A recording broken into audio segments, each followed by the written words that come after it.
Hi, guys.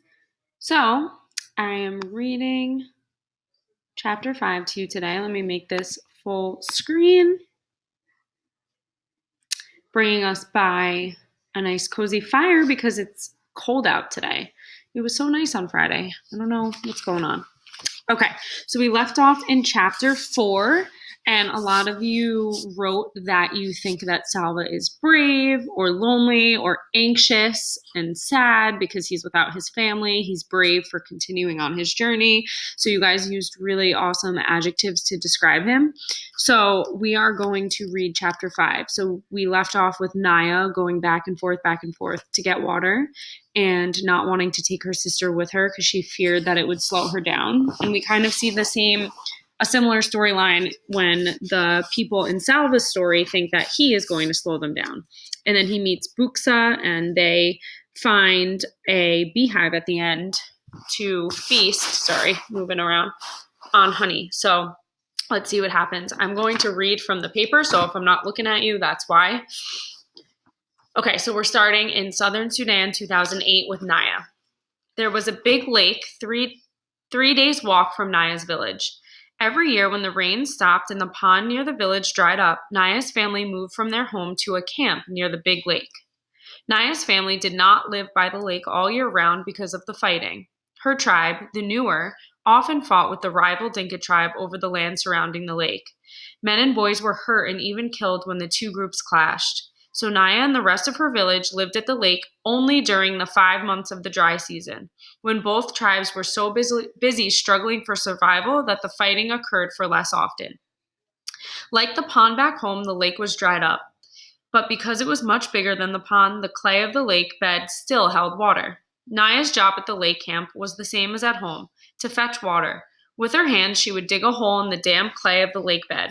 She kept digging, scooping out handfuls of clay until the hole was as deep as her arm was long. The clay got wetter as she dug, until at last, water began to seep into the bottom of the hole. The water that filled the hole was filthy, more mud than liquid. It seeped in so slowly that it took a long time to collect even a few gourds full. Naya would crouch by the hole waiting for water, here for hours at a time, and every day for 5 long months until the rains came and she and her family could return home. Southern Sudan, 1985. So now we're switching into Salva's story. Salva's eye was swollen shut. Buxa's forearms were lumpy and raw. A friend of Buxa's had a fat lip. They all looked as though they had been in a terrible fistfight. But their injuries were not bruises. They were bee stings. A fire had been started under the tree to smoke the bees out of the hive and make them sleepy. But as Buxa and the other jerkhole men were removing the hive from the tree, the bees woke up and were not at all happy to discover that their home was being taken away. They expressed their unhappiness very clearly by buzzing, swarming, and stinging. Stinging a lot. It was worth it, Salva thought as he touched his eye gingerly. His belly was a rounded lump, stuffed full of honey and beeswax. Nothing had ever tasted so good as those pieces of honeycomb dripping with rich, luscious gold sweetness. Along with everyone else in the group, he had eaten as much as he could hold, and then a little more. All around him, people were licking their fingers in great satisfaction, except for one Dinka man who had been stung on his tongue. It was swollen so badly that he could not close his mouth. He could hardly swallow. Salva felt very sorry for him. The poor man couldn't even enjoy his honey.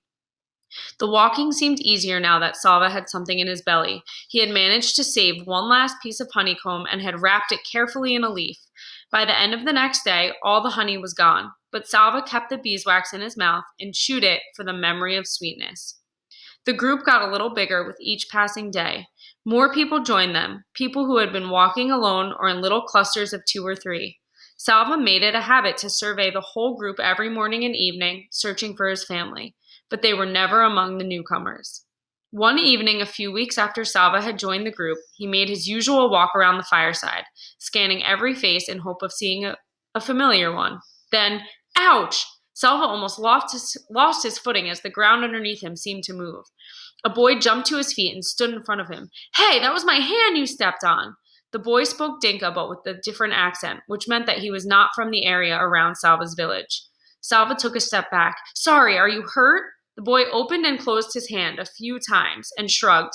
It's all right, but you really should watch where you're going. Sorry, Salva repeated. After a moment's silence, he turned away and began searching the crowd again. The boy was still looking at him. Your family? He asked.